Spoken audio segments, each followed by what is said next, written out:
नमस्कार। हमारे नए वीडियो में आपका स्वागत है। क्या आपके मित्र भी शत्रु बनते जा रहे हैं? क्या आपको बहुत सारे शत्रु परेशान कर रहे हैं? अपने भी अपनों जैसा बर्ताव नहीं करते?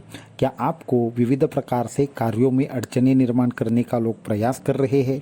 तो ऐसे समय में क्या करना चाहिए? अगर आपको भी ये सारे प्रॉब्लम हैं तो ये वीडियो आपके लिए है। तो यहाँ पे इस वीडियो में ऐसे अद्भुत 4 उपाय हम बताएंगे जिसके माध्यम से आपको ऐसे प्रॉब्लम में राहत प्राप्त होगी और साथ में ही आप इन सभी समस्याओं से अपने आप ही बाहर आएंगे। तो वीडियो को शुरू करते हैं। अगर ये चीज़ें आप जानना चाहते हैं तो वीडियो को पूरा का पूरा देखें, चैनल को सब्सक्राइब करें, वीडियो को लाइक करें और ज़्यादा से ज़्यादा लोगों तक इन्हें पहुँचाइए। तो होता अक्सर ऐसे है कि हमारे जीवन में हम अपने राह से चलते हुए जाते हैं, परंतु कुछ कारणों की वजह से कुछ लोग हमारे ऊपर विविध कारणों की वजह से इंटरेक्शन करते हैं। उनको हमारी जो भी डेवलपमेंट है वो पसंद नहीं आती, या फिर हम जो आगे बढ़ते हैं तब कुछ लोगों को अच्छा नहीं लगता, या फिर हमारी किसी भी प्रकार से अंदरूनी शक्ति वीक हो जाती है, तब हमारे साथ में ऐसी चित्र विचित्र घटनाएं होनी शुरुआत हो जाती है। जैसे कि लोग हमारे पीछे षड्यंत्र करते हैं, हम बिना कारण से षड्यंत्र में फंसते जाते हैं, लोगों की वजह से हम आगे नहीं बढ़ पाते। तो ऐसी चीज़ें अक्सर क्यों होती है, इसका सबसे पहले हम कारण समझ कर लेते हैं। हमारे ऐसे ही एक साधक थे, वो एक जगह पे जॉब किया करते थे। वो अत्यंत सामान्य थे, किसी के रास्ते में आना या फिर किसी से कंपटीशन करना, स्पर्धा करना, ये उनकी आदत नहीं थी। तो तकरीबन 2 या 3 सालों से उनका जो प्रमोशन था वो हो नहीं पा रहा था। कुछ ऐसी ही राजनीति की वजह से हो नहीं पा रहा था। सब लोग उनको टारगेट कर देते। एक दिन तो उनको कहीं पे फंक्शन में जाना था कंपनी के हिसाब से, तो उनका नाम कैंसिल कर दिया। तो धीरे धीरे उनके चीज़ें समझ में आने लगी कि ये जानबूझकर हो रहा है। उसके बाद उन्होंने एक अपना जॉब चेंज किया, तो फिर भी वहीं पे भी उनके साथ ऐसा ही हो रहा था। तो वो फ्रस्ट्रेट हो गए और वो और उनकी पत्नी, एक उनके दोस्त थे, उनके माध्यम से हमें मिले और उन्होंने बोला कि गुरुजी, हम कुछ भी प्रयास करें हम आगे नहीं बढ़ पा रहे हैं, हमें हमेशा डर रहता है, टेंशन रहता है और उसकी वजह से हम कुछ चीज़ें नहीं कर पाते। तो इसके ऊपर क्या किया जाए? तो उनको हमने कुछ उपाय बताए, आप ये 1 2 3 4 चीज़ें करो और इन सब चीज़ों से बाहर आओगे। उसके बाद उन्होंने वो उपाय शुरू कर दिया। उनको मैंने जॉब बदलने के लिए कहा और जॉब बदलने के लिए एक अच्छा मंत्र भी दे दिया हमारे दत्त संप्रदाय का। उनको आसन और दीक्षा लेने के लिए कहा और उनको तकरीबन ये 4 महीने का समय दे दिया कि ये 4 महीने तक कीजिए। 4 महीने के बाद आप जो भी होगा वो आप खुद से ही देखें क्या परिणाम आता है और उसके बाद हम बात करेंगे। तो तकरीबन उन्होंने 3 महीने तक साधना की और चौथे महीने में उनका जॉब चेंज का उनको ऑफ़र मिल गया। वो ऑफ़र भी बहुत अच्छा था, उनको अच्छी इंक्रीमेंट भी मिल रही थी और साथ में उनको जिस फील्ड में एक्सपीरियंस था उस फील्ड में उनको जॉब मिल गया। तो एक्सपीरियंस के हिसाब से उनको पैकेज भी अच्छा मिला, सब चीज़ें अच्छी हुई। फिर उन्होंने जॉब वगैरह मिला, ये चीज़ें हमें फ़ोन के ऊपर बताई। फिर हमें कुछ चीज़ें उन्होंने हमारे साथ डिस्कस कर ली कि गुरुजी अभी क्या करना है क्या नहीं करना है। हमने कहा कि आप कोई भी फिक्र ना करें, रोज़ सुबह इतनी चीज़ें 2 करिए और उसके बाद ऑफिस जाइए और उसके बाद ऑफिस से आने के बाद ये 1-2 चीज़ें करिए। तो ऐसी सारी चीज़ें उनके साथ डिटेल में विस्तार से उनके साथ बात हो गई। उसके बाद उन्होंने देखा कि तकरीबन पहले 15 दिन के अंदर ही उनकी 2-3 लोगों के साथ थोड़ा सा झगड़ा हो गया और चीज़ें पहले जैसे उनको दिखने लगी। तो वो डर गए कि अभी फिर से वैसी चीज़ होगी या नहीं। फिर उन्होंने हमसे संपर्क किया कि गुरुजी ऐसी ऐसी चीज़ें हो रही है, अभी क्या करें? हमने कहा आप मन को शांत रखें, कुछ भी नहीं होगा। आप सिर्फ ऐसी चीज़ जो आप कर रहे हैं उपासना वो करते जाइए और फिर आप रिजल्ट देखिए क्या होता है। लेकिन 15 और 16 दिन तक ऐसी चीज़ होने के बाद अगले हफ्ते भी उसी तरीके का ऑब्जर्वेशन आ गया, परंतु उसके बाद जब ऑफिस का एक फर्स्ट मंथ या 1.5 मंथ ख़त्म हो गया, उसके बाद उनके जीवन में बदलाव आना शुरू हो गया। अचानक से एक किसी कंपनी के सिलसिले में उनके सीनियर मैनेजर वहाँ पे आए थे। तो वो सीनियर मैनेजर ने उनका काम वगैरह देखा, उनका प्रेजेंटेशन का जो टाइप था वो उनको बहुत अच्छा लगा और उनको 2 महीने के अंदर ही एक सीनियर पोजीशन मिल गई और उनके साथ जो भी घटनाएं थी वो बंद हो गई। साथ में उनके घर में भी ऐसा ही था, उनको वो जो कार्य करते थे, वो जो जितनी उनकी हैसियत थी, जितनी उनको वैल्यू मिलनी चाहिए थी वो पहले नहीं मिलती थी। जैसे ही यहाँ पे सारी चीज़ें चेंज हो गई, घर में भी उनका रुतबा चेंज हो गया, ये सबसे बड़े थे परंतु इनको कोई ज़्यादा पूछता नहीं था।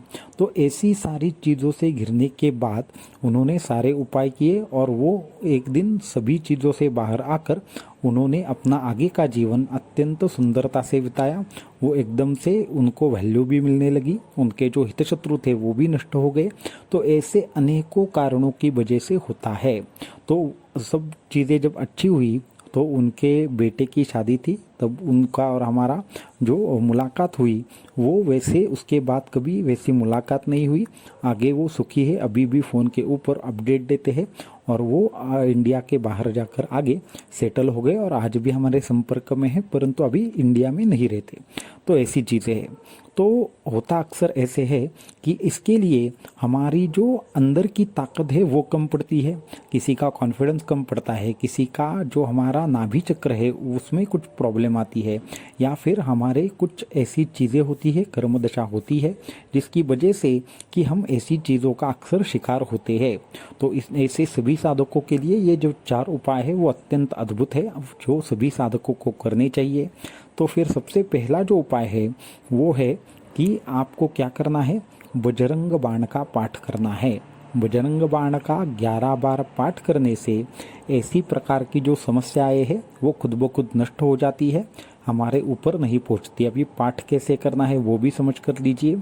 आपको क्या करना है, एक आपको आसन लेकर बैठना है, उसके बाद संकल्प करना है। संकल्प करने के बाद आपको क्या करना है, आपके जो दाएं तरफ एक दिया रखना है, उस दिए में जो बात होती है उसके ऊपर थोड़ा कुमकुम लगा देना है। फिर वो कुमकुम से क्या करना है, आपको कुमकुम बात पर लगाने के बाद दिया जलाना है, बस इतना करना है।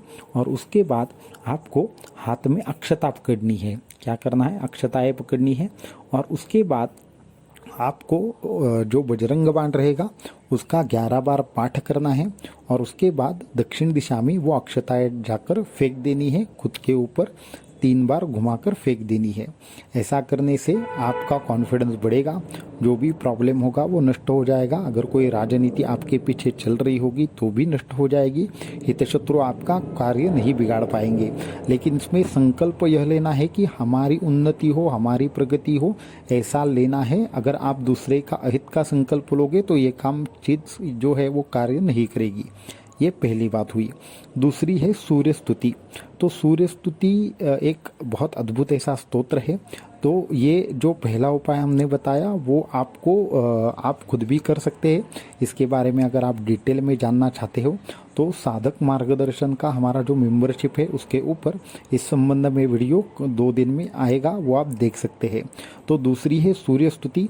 तो सूर्य स्तुति भी अद्भुत और प्रखर ऐसा स्तोत्र है, चाहे कितना भी बड़े से बड़ा प्रॉब्लम क्यों न हो, डिप्रेशन हो, फ्रस्ट्रेशन हो, चाहे आत्महत्या के विचार क्यों ना आए, तो उससे भी साधक के मन को बाहर निकालकर एकाग्र करना, उसके मन को नई चेतना देना, जीने की राह देना, ये सूर्य स्तुति से होता है। तो इसलिए इस सूर्य स्तुति का भी आपको हर रोज 7 बार पाठ करना है और रविवार के दिन 11 बार पाठ करना है। हर रोज क्या करना है, 7 बार पाठ करना है और 11 रविवार को 11 बार पाठ करना है। परंतु सूर्य स्तुति का पाठ कैसे करना है वो थोड़ा सा समझ के लीजिए। आपके सामने एक छोटा सा बर्तन या एक प्लेट लेनी है, उसके अंदर स्वस्तिक बनाना है हल्दी से, और उस स्वस्तिक के ऊपर थोड़ा सा आपको क्या करना है, जल डालना है, या फिर आप तेल भी डाल सकते हो, 2 में से एक चीज़ डालिए। और उस पानी को देखते देखते आपको ये 7 पाठ करने हैं। उसके बाद एक बार अपना चेहरा उसमें देखना है और वो जो सारा पानी है वो क्या करना है, आपके घर के दक्षिण दिशा में फेंके, या फिर आप सूरज को देखते देखते किसी भी झाड़ी में वगैरह फेंक दे, लेकिन वो दक्षिण दिशा में हो तो और उत्तम है। इससे भी आपका जो निगेटिविटी है या फिर आपके ऊपर अगर किसी चीज़ का प्रभाव हो रहा है, कॉन्फिडेंस लो हो रहा है, तो वो चला जाएगा। तीसरी चीज़ है कि आपको क्या करना है, आपको पंचमुखी रुद्राक्ष धारण करना है और उस रुद्राक्ष के ऊपर ओम नमः शिवाय का आपको जाप करना है, अभिषेक करना है। हर शनिवार को 11 माला आपको उसके ऊपर अभिषेक करना है और वापस पहनना है। तो ये हुआ तीसरा उपाय। इससे भी आपके हितशत्रु हो या बाकी की चीज़ें हो, ये सारी चीज़ें अपने आप नष्ट हो जाती है। चौथा अत्यंत असरदार ऐसा उपाय है तो कुंजिका स्तोत्र का ये उपाय है। तो कुंजिका स्तोत्र का आपको पहले और बाद में एक विशिष्ट बीज मंत्र लगाकर जाप करने से आपको क्या होगा, उसमें अत्यंत ज़्यादा फायदा होगा। तो वो बीज मंत्र ओम ह्रीम है, तो ह्रीम का पहले और बाद में बीज मंत्र लगाकर अगर आप कुंजिका स्तोत्र की साधना करेंगे, 11 बार हर रोज बोलेंगे, तो आपको किसी भी प्रकार से ये जो आपके पीठ पीछे जो चीज़ें चलती रहती है, आपको वैल्यू कम देने का प्रयास होता है, आपको दबाने का प्रयास होता है, आपकी जब लोग इग्नोरेंस करने लगते हैं, तो ये 4 उपाय आप जरूर करके देखिए, आपको इससे बहुत बढ़िया लाभ होंगे। और ये चारों जो उपाय है वो आप खुद ही भी कर सकते हैं। इसमें स्तोत्र कौन सा है, क्या है, ये सब हमने बता दिया है, विधि भी बता दी है, कितने बार पाठ करना है ये भी बता दिया है। परंतु आप अगर इसको डिटेल में जानना चाहेंगे तो क्या करेंगे, आप जो साधक मेंबरशिप है वहाँ पे डिटेल में आप इसको जान सकते हैं। वहाँ पे ही आपको आना है, इसकी कोई भी ज़बरदस्ती नहीं है, एकदम सिंपल उपाय है, आप घर पे भी कर सकते हैं। परंतु ससंकल्प अगर आपको सुनना है तो आप वहाँ पर भी आकर देख सकते हैं, और वो जो वहाँ पे जिस तरीके से हमने विधि की है उसी तरीके से आप भी कर सकते हैं। तो ये 4 उपाय करें, संकटों से मुक्त हो जाएंगे, एक स्वस्थ जीवन बिताएंगे, कॉन्फिडेंस के साथ बिताएंगे, और किसी भी प्रकार की राजनीति आपके ऊपर कार्य नहीं करेंगी, और जो भी शत्रु रहेंगे वो मित्र बने रहेंगे या फिर आपके रास्ते से हट जाएंगे। तो आज के इस वीडियो में इतना ही। अगर आपको ये वीडियो इन्फॉर्मेटिव लगता है तो 10 लोगों को ज़रूर शेयर करें, ज़्यादा से ज़्यादा लोगों तक ये इन्फॉर्मेशन ज़रूर पहुँचाए, और आप भी इसका इस्तेमाल करें और हमें ईमेल के द्वारा या व्हाट्सएप के द्वारा आपका अनुभव शेयर करें। अवधूत चिंतन श्री गुरुदेव दत्त।